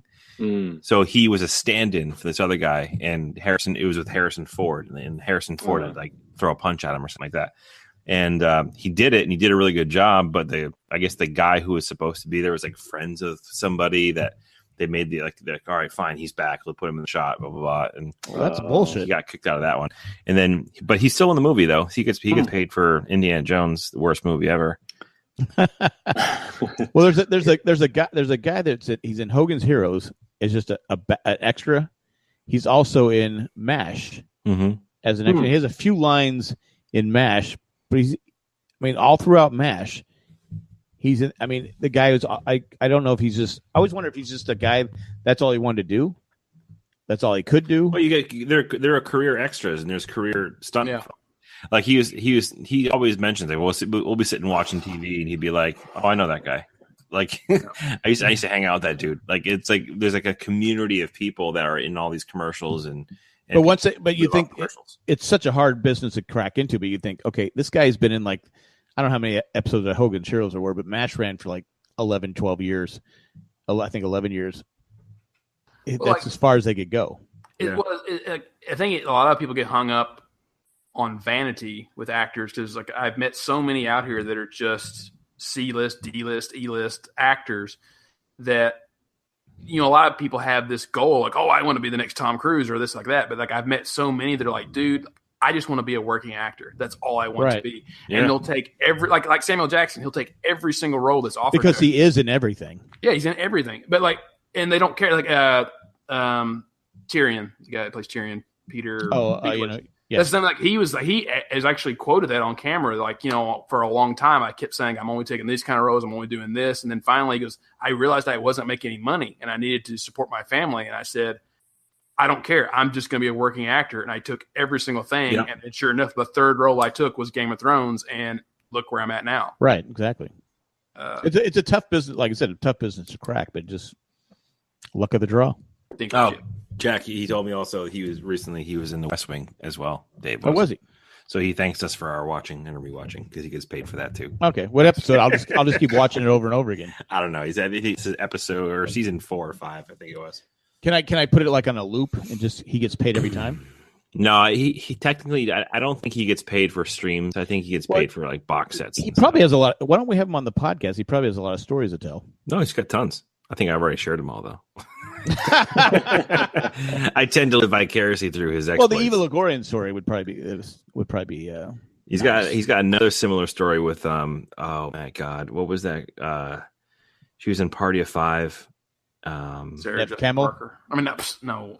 Nev Campbell? No. Nick, you're on the right path. It's like a hyphenated name. Sarah. No. She was in Ghost Whisper. Oh my God, what's her name? Wasn't she in Ghost Whisper? Matthew Fox. I was just expecting Treese to like pop up with it. What was it? He'll come up with it in like 2 seconds. Yeah. What was the girl that was in Ghost Whisper? Oh, Love Hewitt. Love Hewitt. Jennifer Love Hewitt. So I was on the right track. Yeah. So she was like that was a show called American Dreams, I think it was called. It was oh man, what the hell was it called? It was a show that got canceled, and it was it was the ABC show, right? The American Dreams. Yeah, so it was about the American Bandstand. Yeah, right? I used to watch it. Okay, so it was the episode where they it was a USO trip, and Jennifer Love Hewitt was the performer on the USO trip, and he was one of the servicemen in the crowd, and this is the funny story about this. This actually happened when I was I just started dating my wife. This is going back to like 2013, I think it was. And Dave was in the middle of his stuntman career, and I was back here home, and it was a Sunday night football game. Patriots are playing, and I'm at my wife's best friend's house, she's now one of my best friends too. But this is like the first time meeting my wife's best friend and her group of friends, and we're gonna go watch the Pats at Amy's house. Who were they playing? I couldn't tell you. I have no idea. And that was the night that his episode was on. So Dave's got like everybody he knows on the East Coast, like breaking away from the Patriots game to watch this episode that he's in, because he gets on stage with Jennifer Love Hewitt, and Jennifer Love Hewitt like grinds all over him. So he's, on a different level with this whole thing. So everybody over here is like, okay, all right. So I got the entire house of people who are watching this Patriots game to flip over to the other channel to watch American Dreams, because my buddy Dave's on it. And we're sitting there. I'm sitting there watching the scene, and the whole thing goes on. No Dave. Dave's not here. Poor fucking bastard. Scene gets cut. And so we're all sitting there, and he started. And this is before texting was like a big deal. And so I remember calling him, being like, "What's the deal?" And he hadn't seen it yet because he's on the West Coast. So he's like, "What do you mean?" I go, "I just watched it, dude." And like everyone's calling him at the same time, and everyone's like, "What's going on?" He's like, "What do you mean?" We just watched it. You were not. He's like, "You fucking kidding me?" Like, oh, no. So what's Dave's nickname? What's his nickname? Cutting room floor. Yeah, exactly. He's got so much shit in the cutting room floor. It's not even funny. But yeah, and that was that was also the first night of me meeting my wife's friends. They're all like, "What the fuck is this guy making us watch this TV show for?" In the Patriots game. Turn out the patch for this shit. Exactly. I was just speaking of football games, like that. Like I was explaining it to a girl that I work with. We were going to lunch today, and she was like, "Yeah, I was kind of want like an October wedding." I was like, if you in the South have an October wedding, you will be hated by every single person because you're putting it right in the middle of college football and NFL. I was like, why would you have a wedding on a Saturday or Sunday in the peak season of a sports season? Like, because no one's going to show up. Like basically, you'll get the invitation that says, "We encourage you to be here on October 22nd." And you're like, "Fuck you!" I'm like, we're playing Vanderbilt that day. Yeah, or anybody, because the third week of October is always Alabama versus Tennessee, which is now a slaughter. But it was always a great rivalry. So it's just like, no. What's kind of like I got married in October. The Super Bowl? Hmm? Did you get married in October? I did. Oh yeah. I did it. He's from Indiana though, so like his version would be like March or February. Like we actually got married in Ohio too, so just to confuse it even more. First in marriage. So first in marriage, first and only marriage too. By the way. Oh, there you go. Like Chris, your friend having the memory of Eva Longoria, like when it made me think of that random line from Street Fighter, that really god awful movie with the main villain says, because that's what I think of too. Like now, like when I think of Evangeline Lilly, talking to her in the hotel for a good 15 minutes, Jack, or more. Oh yeah. You were talking to her longer. We came over and kind of hoarded it on your. Yeah, but like, I mean, that's a good memory of me sitting there talking to this person, and I know she has no recollection about it whatsoever. And that's the line from the movie is that, like the day that Blanca came to, or whatever his name was, like Bison, when Bison came to your hometown, that was the greatest day in your life. For me, it was Tuesday. You're like, oh. Well, it's like we said when you see, I think Jay said, well, we met you before. I go, not that you'll remember. And she didn't. No, she didn't. Yeah. It's the same like the next year when I saw her. I was like, hey, do you remember me? Yeah, we sit there and hung out for a while in the hotel bar, the hotel right there. And she kind of was like, oh, yeah. And I'm like, yeah, you have no idea what I'm talking about. She's very nice. Oh, very nice. Like I said, I had the pleasure when we had the book signing where you helped us cut in line. Yes, I did. Yeah. I do that. Looking forward to seeing her in Wasp. So yeah.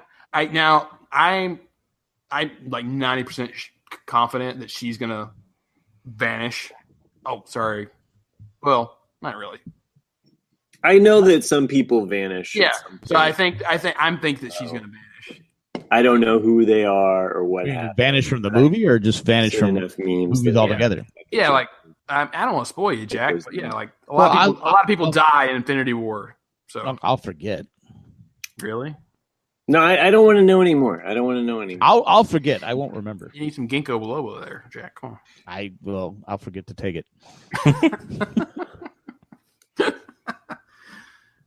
Yeah, we'll see. I'm looking forward to it. We'll see. And then we have like nothing. Like we have that coming out in July, and then there's no that I know of really good movies coming out for like the next 5 months after that. That's what I was saying to someone the other day. I was like, Solo was just really bad timing. It should have been released in August when nothing else was coming out. Well, it hasn't done well at the box office, right? That's what I'm saying, yeah. Because if they would have waited a few more months, it might have done a lot better. Were they trying to put it out before the big... No, because why would it was the dumbest timing ever. I know they released it on the traditional date of Star Wars releases, as in May 25th. But you already had Infinity Wars and Deadpool 2 come out 2 weeks ahead of it. So you're like, people are oversaturated. They don't want to go to the movie theaters 3 weeks in a row a lot of times. Also, that's a lot of work. We've been having Star Wars in December as well, so there's that kind of like, hey, it's December. Like, this is the thing to do. Well, I've reached now there's going to be like a huge long wait just to get to episode 9. So, well, I've reached that age where most movies that come out, I go, I don't want to see it. Tell us how you really feel, Jack. Do what? So tell us how you really feel. It's just you get to a certain age where you go, oh God, it looks stupid. Mm-hmm. It just does. God, why do I have to eat and take a nap? It's like, do I want to go out with the stupid people who are going to be on their stupid cell phone? They're going to be talking during the movie. Why do I have to kiss you every time I come home every day? Do that. I've done that every day for the last 20 years. Well, I don't even come home anymore. I'm just home. Didn't we kiss already? I said hello earlier today. I think that's enough, isn't it? Do we have to say goodnight? Can we just grunt? I am dangerous. Wife of mine. One question for you guys: have any of you watched our Netflix assignment yet? I'm on episode 3. Okay, it's pretty trippy. It is. I've watched the whole thing through. I just was like, oh man, she is. I'm just saying she's a piece of work. How long are these episodes of work? They're like 55 minutes. Yeah. Okay, so an hour episodes each. Right? Chris, how far are you into it? He finished it. I finished it before you guys even started. Oh, okay. Is it just one season right now? Yeah. Yeah. It's only 4 episodes. Okay, yeah. So I think they are intense. We should probably review it next week. Yeah, I'll try to knock it out this weekend. And just spoiler alert: the opening, you do get to see the guy get blown up. Yeah. You do. Nick's like, what? Nice. Yeah. Well, because the whole time you're like, I know there's a collar and Well, the whole time they're going to show it. They're going to show it. Yeah, they are. Well, because they showed it. First, I'll little spoiler here. They kind of show it at first, and then they cut away. Then they come back and say, "All right, we're just going to fucking show it." Yep. Yeah. Boom. I go, huh? I go, wait, he's still alive? Anyway, does he fuck the donkey? What? No, but no, he doesn't get to the donkey. It's called Evil Genius. Evil Genius. For those of you that are interested in what we're talking about, we'll definitely discuss it. What cracked me up, though, his family was upset that they didn't go rescue him right away, but they didn't know if there was another bomb attached to him. Well, I mean, what the fuck? I mean, yeah. I started watching another show as well, per some, I think, recommendations. I forget who mentioned it, but I'm now currently on season 2 of Atlanta. That was me. Right. Was it you? Yeah, that was me. I'm a fan. I told you you'd like it. I'm a fan. I finished season. I had to watch it on FX, and God, can I just complain about FX for a second? You have to watch commercials on the website. Yeah.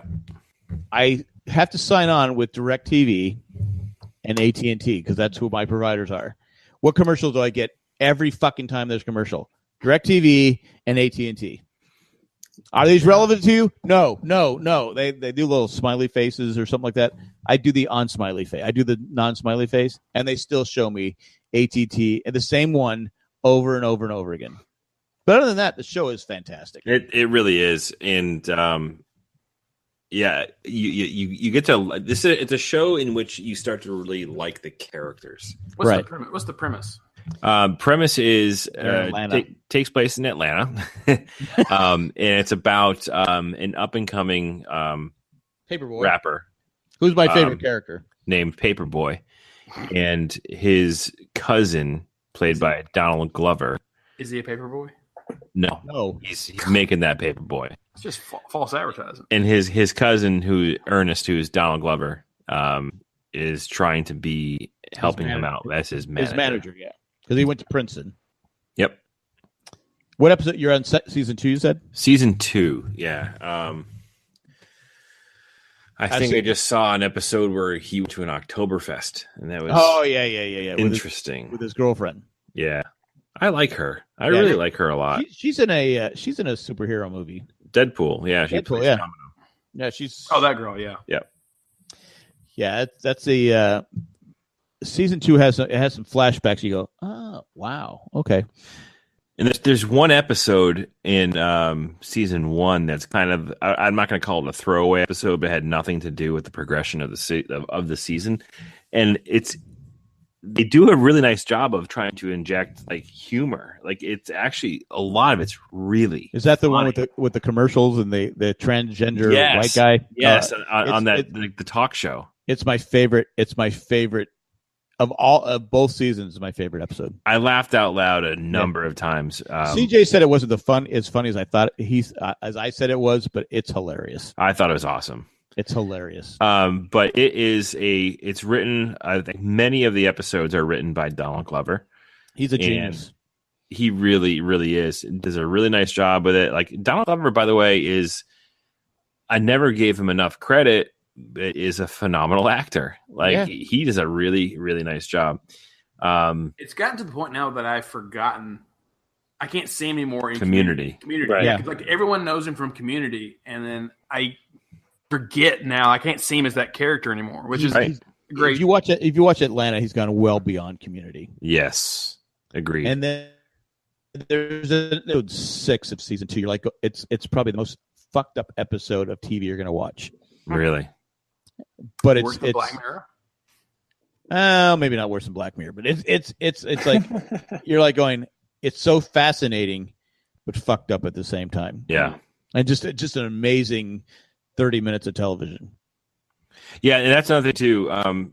For those who might be interested in watching Atlanta, it's a dramedy, right? But it's also 30-minute episodes, so it's easy to kind of just consume it here and there and watch a couple episodes or whatever. But overall, I highly recommend it so far from what I've seen. And how many per season? There's 10. 10. Well, I think season 2 there's 11 because they have the episode of season 2 10 is kind of a flashback and kind of sets up the whole relationship between Paperboy and Ernest. You know, what's crazy is that I really like the format that we've gotten into the last probably 5-6 years of like the 10 episode seasons. Because I remember when Sherlock came out many years ago, even though we only had like 4 seasons, I remember people giving Stephen Moffat shit because he's only making 3 episodes per season, even though they were an hour and a half each episode. And he said, I would rather have 3 episodes of awesome television than 20 episodes of filler, or something like that. Well, I think that's what like you're saying is you watch TV now and you're like going, like you watch a network television show, 22 episodes, 23. You're going to have some clinkers. Yeah. Mm-hmm. Why not you can see that. You can see that with Lost. It has in the first 3 seasons are that format of like, we want 22 to 24 episodes per season, and some were stinkers and completely filler. Even though we did learn what Jack's tattoos mean. Mm-hmm. Exactly. But then again, like when they switched it to the 16 or whatever episodes there were per the last 3 seasons, I felt like a lot of people that were a bit rushed and they didn't get things. So you kind of have that dilemma. Right. Well, I think Lost, if it was on, I always thought Lost would be a better show on cable. Yeah. If it was on HBO, I remember after Lindelof this, he said, well, he didn't really want to answer it. But I think because Leftovers was such a perfect show, would we all agree except Chris? But Leftovers to me is a mini Lost. It's still the same message. It's the same message, but it's so, like you said, there's 10 episodes. Mm-hmm. And they're all, except for season 1, because it's kind of hard to watch, but season 2 and 3 are just perfect. Yeah. But if Lost was on, I think it just would have been, you would have had 10 episodes a season. It would have been tight.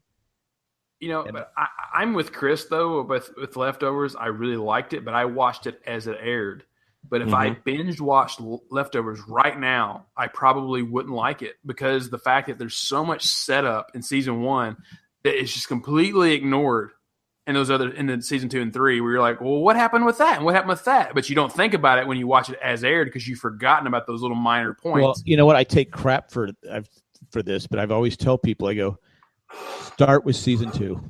Yeah, that's true. Like season 1 is basically based on the short story of the book, and then season 2 and 3 are its own thing. You don't need to watch season 1 to know it's. And people argue, oh yes, I go. I've had people send me hate mail for that. I go, no. I go, season 2, I like season 1. I mean, the hate mail was from Jay, but, it was still well, Jay would whine during the podcast. Don't do that. But no, season 2 and season 3 to me are just perfect television. You don't need season 1. I mean, go back and watch season 1. People, I go, no. This is the only way to keep people, because season 1 was kind of depressing, right? I mean, there was. I mean, episodes it's like, oh my God, I can't watch this anymore. Plus, they had characters you didn't care about. The Bible is more upbeat than the first season of Leftovers. I do get really tempted though sometimes because I live in protest central of Los Angeles that I want to sometimes just wear completely white and stand outside with the cigarettes, ripping cigarettes. I do. I just want to stand out there while people are out there with their billions of signs, just complaining and yelling at each other. Well, it keeps them happy. Gives them something to do. It does. Keeps them occupied. Keeps them from putting on weight. Freedom isn't free, man. We've kept people occupied for almost 2 hours at this point. Have we? Yeah. We're all over 2 hours. Yeah. I mean, I was going to put on Facebook. I have stock in Weight Watchers. I'm really happy the stock is going up. It's gaining. Would that be wrong? And so are you. It is gaining. I mean, we've made it's been pretty profitable for us. So. Yeah, we haven't had a comment in the chat for a while, so probably people are getting tired. They've all gone to sleep. Did JP leave? Yeah, he was just like, I can't take him. Fuck it. So this is probably a good time to wrap it up. But if you like this podcast, JP did call in. He made a point to tell me that he left a voice message. Yeah, I told him. I said, why don't we get some fucking wires? He goes, no, I want to hear you fucking struggle with the. I go, fuck you. Anyway, that's nice. So next you time. hear that? You hear that, JP? Jack is telling a patron, "Fuck you." Yeah, I don't care. I'm gonna tell it like it is. I'm like the Mike Love of podcasting. Oh, Trista's still here too. So but I do think it is time to wind up the show. Because didn't you say, hey, I don't mind doing this as long as we keep it shorter? Well, no, I just was trying to keep it to. I didn't even really. This one just kind of rolled, didn't it? I mean, it just did. Yeah. And we do. We always think we don't have anything to talk about. Then we just find a way to do it for 2 hours. This is not scripted.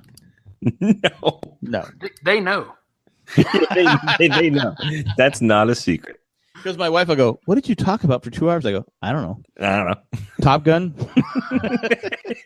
Top Gun. We talked about Top Gun for about 2 hours. Being tackled and grabbed for a long period of time with the evil Gorian. Yeah. Apparently, Mike loves an asshole. Yeah, Mike loves. Yeah. It was about an hour and a half of Mike Love talk. Yeah. Close my eyes. Well, hopefully some of the listeners will go out and rent some Val Kilmer movies from their local Blockbuster. Pop in some Mike Love tunes, kick back with a couple brewskis. just not the island of Dr. Moreau. That's the only one. So our goal, not that one. Our goal of guests is to get Dave, right? He'll come on. Dave. He's been on the show before. I know. Maria Shriver and Tom Cruise. And Jane Fonda. And Jane. I don't think. But we'll settle for Dave. I'm actually heading up to Sebago Lake in Maine. Hey, but this weekend with Dave. Reggae Fest. Sebago Lake. Sebago Lake. Oh, Sebago Lake. Okay. If we get Dave on, can we please cut him out of the episode? That's good. He'll tell all his friends, "I'm going to be on this podcast."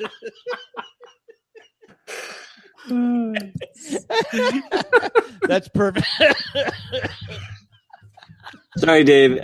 We recorded actually everything except for you for some reason. So I don't know. You got muted. I don't know how that worked out. We usually like to pay our podcasters, but that's outstanding. I absolutely want to do that. Can we do it during football season? So he tells everyone to stop watching the Patriots. Yeah, my podcast is out.